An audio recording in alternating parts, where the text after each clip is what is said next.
jeg ved ikke hvad. Okay. Jeg kan ikke tåle det der. Jeg skal ikke i nærheden af dem. Altså, nu går de så udenfor, jeg godt, for jeg kan ikke tåle det, jeg bliver syg af det.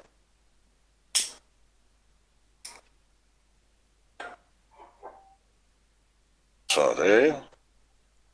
Jeg skal bare have noget sommersby. Ja, den Ja. elskede sommersby. Så bliver jeg ikke oppustet eller noget. Nu sker der sgu noget her, du. Ja, det tænkte jeg nok.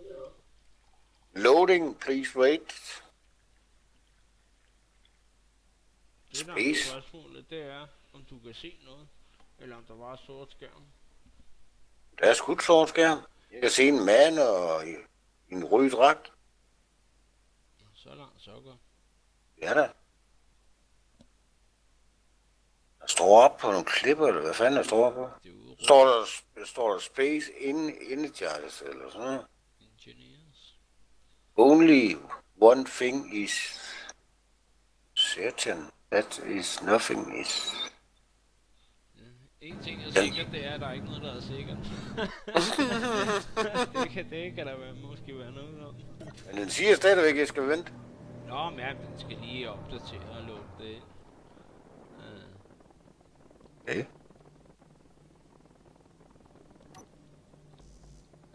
Vil du oversætte, ja? Så. Nu kan jeg se det. Der er en, der flyver. Jeg flyver ud i rummet i min... Ja. Ja. Ja, så. Se heroppe, der er mit solsystem, eller min solfanger. Mhm. Det bliver grønt. Du går hen så. Ja, men det er... Jeg viser den, ja. Der er 3 ud af 4. Det var meget energi, den... Hold da kæft. Jeg kan gå herned. Ja, tager du styre nu, eller hvad? Det er mig, der er den grå mand, der flyver rundt. Ja, det tager du styre. Ja. Det nå. Det er for min computer, det du sidder og kigger på. Nå, for helvede. Du kan prøve at skrive noget i chatten, så kan jeg se, om jeg kan se det. Hvor fanden er det henne? Ude til højre. Der skulle gerne stå chat ude. Der står der brugernavn og alt muligt. Nå, Og logge ind og... det kan du ikke, så skal du nej, du skal have logget ind. Ja. Så du kan gøre det. Ja. Det er rigtigt. Det havde jeg glemt. Jamen, jeg har bare haft problemer med det før. Altså, det kunne jeg fandme ikke få lånet til at virke.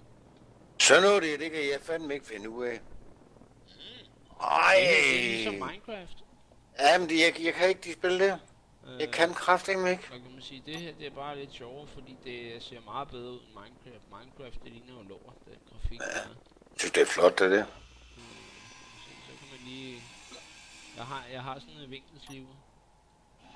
Okay. Og sliver delene af. Jeg synes kraftedeme, det er flot, Johnny, det er.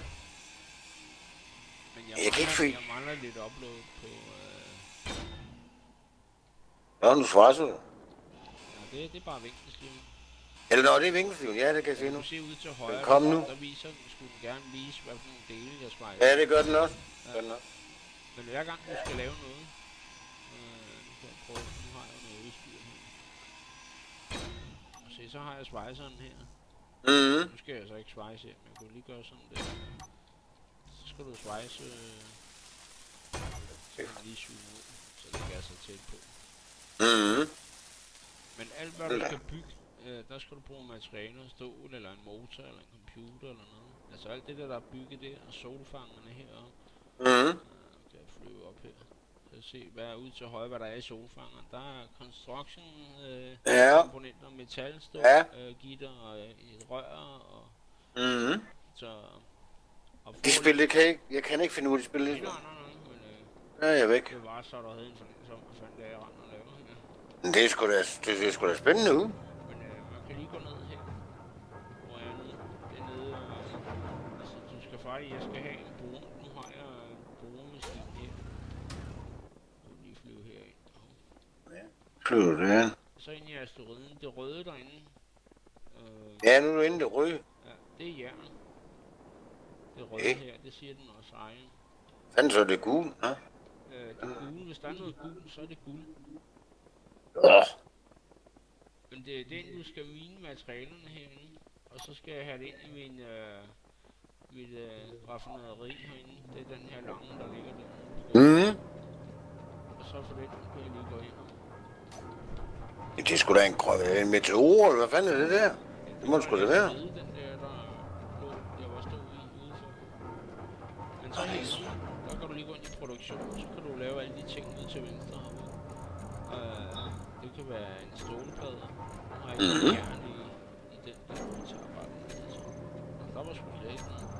Nej. Ja, det der står min hjerne af med sådan nogle spil, det er fuldstændig. Det gør den sgu. Men det ser rigtig spændende ud, det der. Hvad fanden er jeg oversat på? Lad mig vide, hvis skærmen er sort. Ja, det er mig. Det er fordi nogle gange så virker den ikke, når jeg streamer. Jeg ved ikke, hvad fanden den laver, men nogle gange så vil den bare... Kraftedeme flot, det kan jeg godt sige dig. Jeg sætter her. Der er der et eller andet, Det er der. Fordi den vil sgu ikke lave... Hvordan virker den der? Der er der masser af...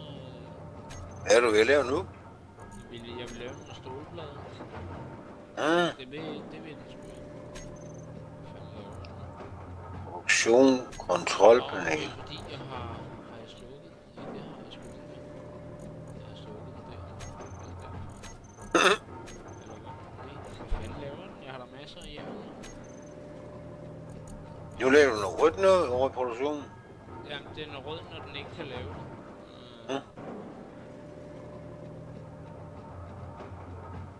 Tyndekraftgenerator. Står der ikke det? Jo, det gjorde. Sådan. Jeg havde slukket dem, der skal samle pladen. Nu kan den. Okay. Så laver den bare stålplader dernede på fuld skram. Og det gør User convert system. Hvad fanden er det? Converter. Hvad fanden er det? Nå, jamen det er use conveyor system. Det kan jeg vise dig herude. Hold kæft, mand. Det ser sgu spændende ud, det gør. Det er noget helt andet. De her rør herom. Der går lidt før du kan se det garanteret. Jeg ved ikke, hvor meget forsinkelse du har. Men jeg står og glor på sådan et glas rør, eller hvad man skal kalde det. Ja, det gør du. Det er de der conveyor system. Det er rørsystem. Så i stedet for at jeg skal hente det et sted fra. Alt hvad jeg laver. Nu har jeg ikke lavet systemet færdigt. Nej. Men faktisk alt hvad jeg laver i den her for eksempel. Det her det er samler. Det er den der laver plader. Jamen for helvede, grafikken er sgu da flot, mand. Ja. Det kan jeg da godt love dig for, her ved min skærm. Den der laver plader hernede. Du kan Ja. se det om lidt. Det er godt. Nu går du. Så er det meningen, at den selv skal smide det ind på lageret her. Hvor jeg har Jeg troede sgu da ikke, grafikken var så flot. Jo. For helvede Jeg da. kører ikke engang i HD. Altså på stream. Du kunne tro, det er flot her mig, det kan jeg godt fortælle dig. Det er kun i 540p. Det er lidt under, hvad et fjernsyn viser normalt. Nu kan vi ikke sammenligne et fjernsyn og et spil, men... Det er rigtig klart her ved mig, det kan jeg godt sige dig. Se, hvor jeg kanter, hvor jeg siger, kanterne er lige så fint, så det er så fint. Det kan jeg love dig for. Jeg skulle nævne, at dem, der sidder og kigger, de kan høre dig. Ah! Ja, det er jo dans, så der er jo halvdelen af dem, der kigger ind, og ikke hvad vi siger alligevel. Jeg glemte det bare lige at sige før. Det er fordi, jeg har Teamspeak åben, så optager den lyden derfra. Men det er sjovt hvis du siger kanter og alt, det er så flot her mig. Det er ikke fordi, jeg skal brænde eller noget, men det er altså flot. Ja. Men, Også når du svejser, eller du sliver, eller hvad du gør.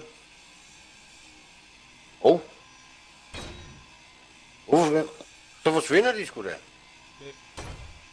Det er det, du stod og slive eller svejser på, det forsvandt da. Jamen, det er fordi, jeg er ved at slive den væk.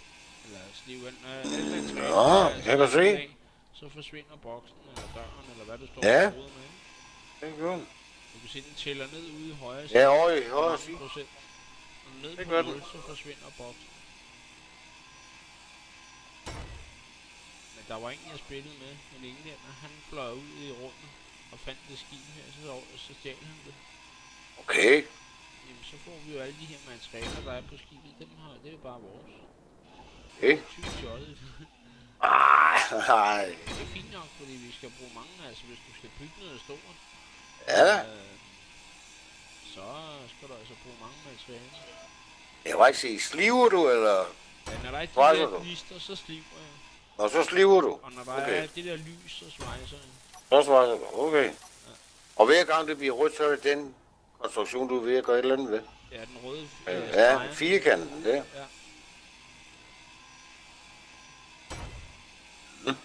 Men man kan ikke bare stå i en uendelighed herude. Så skal man Hvad betyder det, når den bliver grøn? Nu er den grøn. Hvad betyder det? Hvis den er grøn, Ja, så kan det er du den nu. ja, så kan du bygge. Hvis jeg nu tager en klods for eksempel. Ja, for før var den grøn, nu er den rød igen. Ja, nu har jeg en klods her, jeg står med. Når den er gul, så kan du ikke sætte den der. Der hvor jeg er nu, jeg står sådan lidt på skrå i luften. Ja, Så kan du ikke bygge den. Når den der bliver- blev den gul. Ja, så kan du ikke bygge den. Når den bliver grøn, firkanten der, så kan du sætte den der. Men du kan ikke, når den er gul. Se, der bliver den grøn. Ja, Gul. der betyder det, du kan... Ja. Ja, der kan du, så kan du bygge den der. Men de skal være grønne, ellers fungerer det ikke. Så Altså ikke grøn igen. Ja, så kan du bygge med dem, med klodserne der. Ja. Men jeg har jo prøvet, min venindes børn ville have prøvet, eller ville jeg skulle have, jeg skulle spille Minecraft med dem, men det kunne jeg slet ikke tage seriøst, når det lignede, jeg ved ikke hvad. Nej. Og så er der mange, der siger, at det er ligesom Minecraft. Det kan godt være. Her skal du også bygge. Det skal du også bygge. Men det er meget sjovere, det er meget pænere. Ja, det, jeg synes, det er flot. Det synes jeg. Så nu kan jeg lige gå herud, for eksempel. Og sige, nå, vi bor lige. Det var det, jeg glemte at vise. Hold da kæft en konstruktion, du har lavet det nu, mand. Du har bygget hele det der op, jo. Boing. Så du står med sådan en håndbrug der. Ja, Jeg ved ikke, hvornår du kan se det. jeg kan godt se det. Så falder der sten. Dem kan du så samle op bagefter. Kan du ikke gå ind i grotten? Kunne du ikke gå ind i grotten, der var et hul? Her, det er mig, der har boret det hul der. Så, nu bruger du.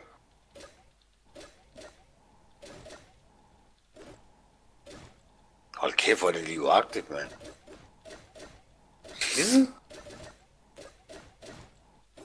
Det er jo det der hul der, ja. Og vinde. Hvad fanden var det, du samlede op der? Det er sten. Det er dem, Oj, jeg det har er- boret. nå. Når jeg stod uden, så falder stenene nedad. Ja, for det bliver gul hver gang du tager dem. Ude i højre hjørne, nederst i højre hjørne, der kan du se tyngdekraften. Hvad fanden skal du bruge alle dem der sten til der? Jamen, det var det, jeg viste dig før. Så skal jeg hen i fabrikken og aflevere. Kan du være så mange på en gang? Ja, ja. Nu man kan sætte den op, og han kan have rimelig mange på sig. Okay. Men så laver den enten alt efter, om det er jern, eller sølv, eller stål, eller hvad fanden. Okay. Nu skal du tilbage der til nu. Ja. Og så skal jeg se, hvad du så gør. Hvordan ser det gule der? Når den der plade bliver gul, det er bare, så ved man, at så kan du trykke, sådan så du kan få en funktion, altså en menu inde i den maskine der. Det samme med døre og sådan noget. Dem kan du ikke bare åbne ved at flyve ind i dem. Der skal du lige ind på betjeningspanelet for at åbne døren. Ja, nu er du henne ved det der.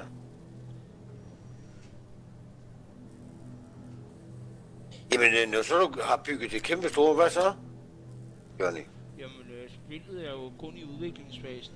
Man har fået noget, der hedder tidlig adgang på Steam, på det spil. Okay. Så de opdaterer det cirka hver uge.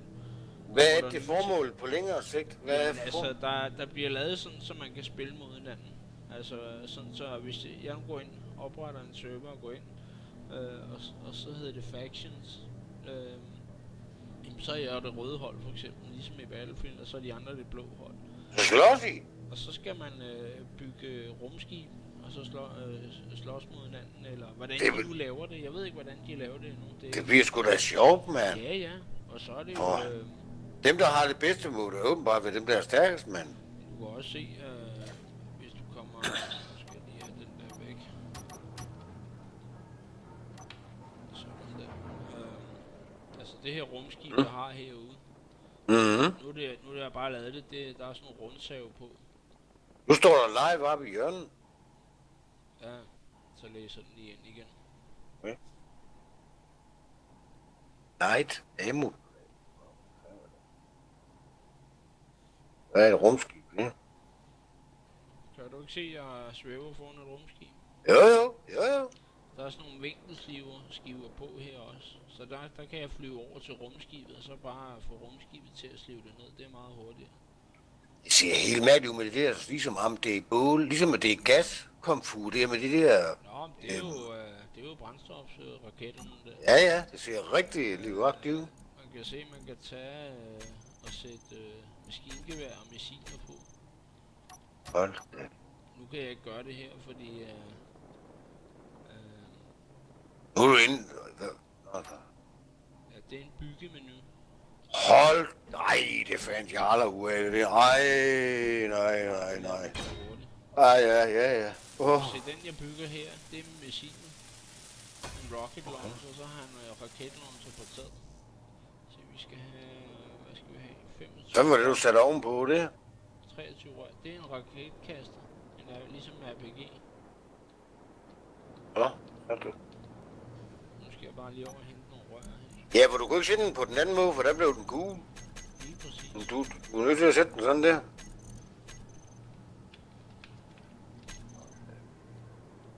Så det over her. Ja, jeg skulle lige over, og jeg manglede nogle rør. Så jeg kan bygge den færdig. Så.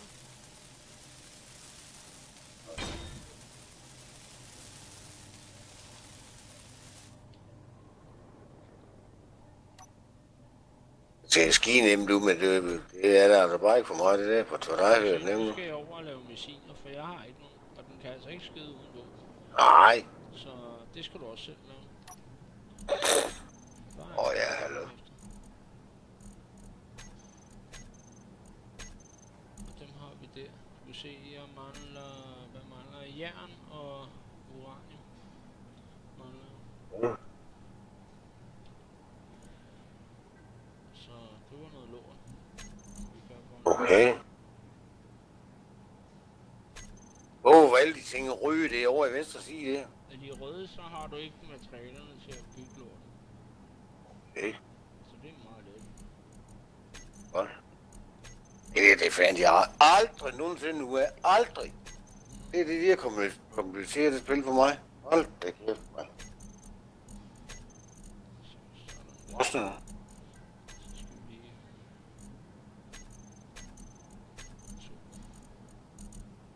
Skillet. Nu skiller jeg lige ad, så får jeg lige noget jern. Hvorfor skal du rykke det ind hele tiden? Det er fordi, hvis du skal bygge ting, så bliver du altså nødt til at have... Hvordan fanden kan du gøre det så hurtigt? Det går da stærkt, mand. Det er jo fordi, nu har jeg svælget det meget. Jeg har svælget det 1.500 timer eller sådan noget. Sindssygt, mand. Så nu tager vi lige... Hvad tager vi her? Vi tager 2. Jeg har ikke så mange. Det er sikkert det nok.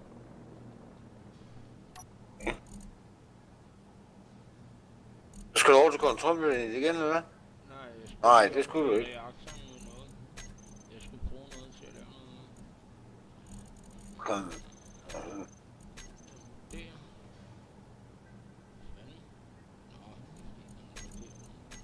Hvad fanden er det for noget?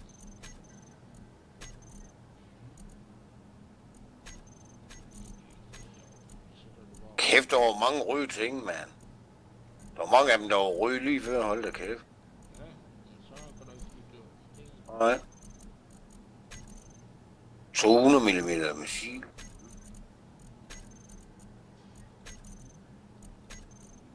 Så kan vi bygge den. Hold da kæft. Min hjerne, den er forsvundet. Hvad vil sige? Men nu kan du få lov at se, hvordan man skyder med den der raketkaster der. Ja, det var meget sjovt at se. Hvor står den så og loader nu? Eller hvad fanden står produktion? Det er fordi, nu står den og laver missil. Ah. Produktion. Det er jo bare 30. Så. Nu har jeg 30 på mig, så går vi lige op og lader kareten. Det skal du også gøre manuelt. Nej, det skal du ikke. Man kan lave sådan et rørsystem, så bliver det jo gjort automatisk. Okay. Nu skal du se, nu virker det. Nu håber jeg bare ikke, den er for tæt på de der save, fordi så springer mit skib i luften. For helvede. Så er du en færdig mand. Vi har den der. Tak for det. Ja. Ja. Så tager vi lige herovre. Nu skal vi lige væk, fordi vi skal ikke gøre det lige ved min base. Vi tager bare herover. Der er sådan en dejlig stor asteroide.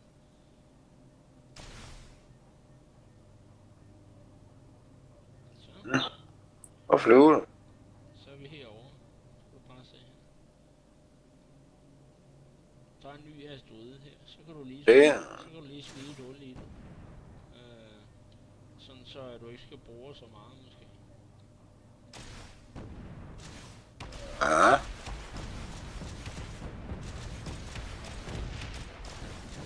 Se det? Mhm. Så der er allerede, nu har jeg ikke mere, nu har jeg skudt dem alle sammen her. Ja. Nu se, så går vi lige ud her af rumskibet. Så vi skal lige over og se, hvad jeg har fået ødelagt her. Det gode er her, ikke? Mhm. Jeg tror faktisk, der er uranium her. Yes, det var der, mand. Det er det, jeg skal bruge. Yes, det var rent held, jeg fandt det. Nå, men du kan se, der er uranium her. Det skal jeg bruge til at lave strøm i reaktoren. Ja, det er det. Men nu bruger jeg ikke, fordi der er ikke noget tyngdekraft her. Så stenene flyver bare ud af asteroiden. Og så skal jeg ud og finde den først. Eller hente den, det gider jeg ikke. Okay. Så jeg gør det, nu gider jeg ikke. Nu det tager lang tid at gøre det. Men det jeg vil gøre, det er, at jeg tager hjem, henter nogle byggematerialer. Og flyver over igen. Okay. Så bygger jeg en ny, hvis man trykker på G, så står der New Station ude nede i højre side her. Det vil sige, så bygger jeg en ny base inde i asteroiden. Så starter jeg bare indenfra. Og så får jeg lavet sådan et tyngdekraft generator. Og så kan jeg gå ind og bruge bagefter, og så falder stenene nedad. Okay. I stedet for at de svæver rundt, ikke? Mm. Så nu tager jeg lige tilbage. Du kan se, I før der så i solen nu? Jamen, den kigger du også på. Jeg flyver mod solen. Ja. Det er jo derfor, jeg har de der solceller op, for at lave strøm. Ja.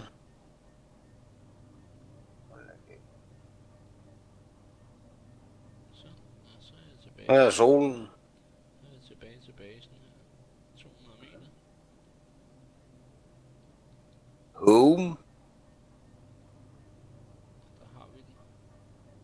Ja.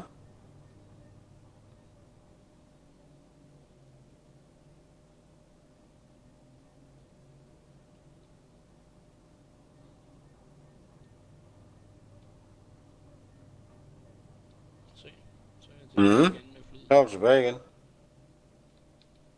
Hvor du kom fra? Ej, nu fløj jeg lige ind.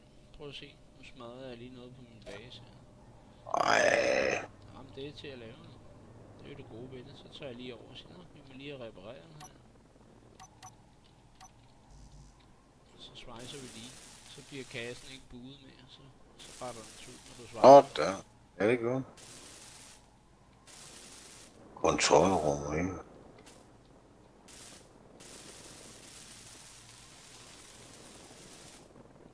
Ja. Men det er det, jeg sidder og spiller. Okay. Men det er sjovt, når man har andre med. Ja da, det er sjovt. Så mens jeg er nede af mine, for eksempel, så er der en anden, der bygger og svejser, eller... Ja, ja. Det er klart. Og så er det bare med at være kreativ. Der er næsten ikke grænser for, hvad fanden du kan bygge. Ja, det er jo det. Nu skal jeg se. Kan jeg vise dig noget her? Nu gemmer vi lige den her. Så ser vi hovedmenu. Så siger vi... Nej, tak.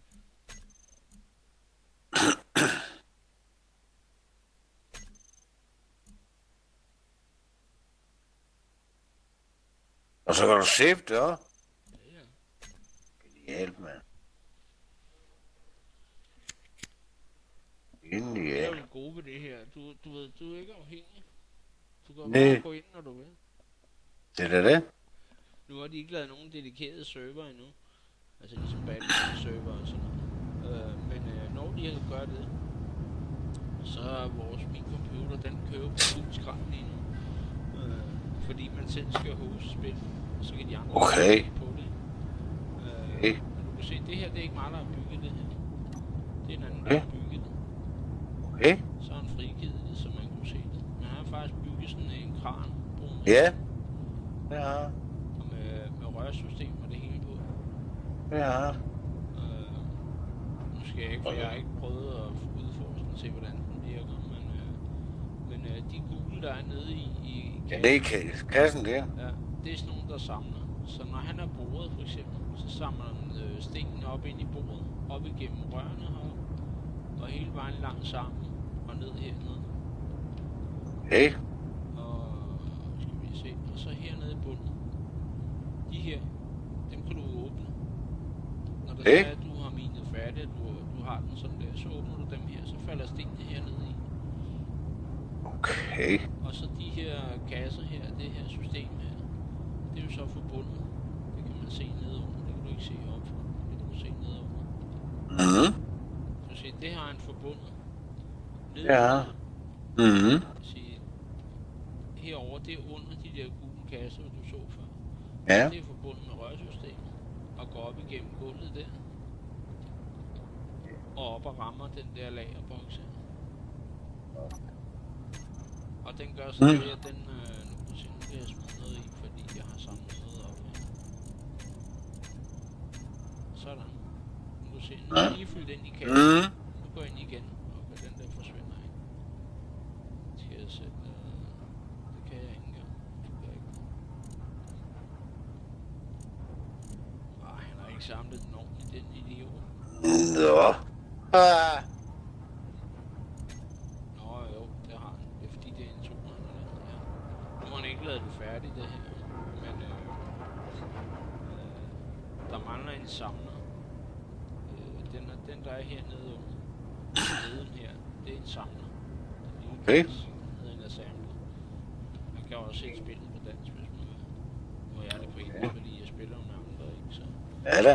Men det skulle faktisk gå herover til, altså nede under basen. Skal den gå rundt og herover til, og så op igennem. Hold op til den her. Og når du går ind i den her, så er du inde i produktionen igen. Så kan du lave en masse ting igen herude. Ja. Og så hvis systemet er lavet rigtigt, så skulle man så smide det herover bagefter i lagerboksen. Okay. Men det her, det er en, der, jeg tror det er en russer eller sådan noget, der har lavet den arm der. Og det viser bare fantasi. Mhm. Fordi det er altså lavet med motor, og jeg ved ikke hvad for det. Altså det her, den jeg kigger på nu, den grå plade, det er motor. Og den gør, når han starter den, det gør, at han kan løfte armen, altså borearmen. Ja, borearmen der. Ja. Og så er der en motor herovre. Det er der også derovre. Mhm. Og der har jo sandsynligt også en motor hernede. Ja, den er der. Det gør, at du kan dreje armen herud. Den skal jo herud og bore. Ja da. Det ser ud som om han har boret det nede, det har han også. Se, nu har han jo boret, så der ligger lige en masse sten, man kan tage. Mhm.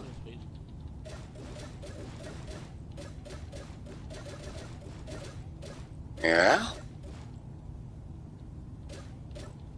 Det giver lidt forandring, så man ikke bare skal sidde i skolen. Altså, ja, hele tiden. Og Ja da. jeg udfordrer dig selv lidt. Altså, du kan, der er nogen, de har lavet de der krigsfilm for Star Wars, nogen har lavet noget for Star Trek, og folk har virkelig brugt fantasi. Det er op med.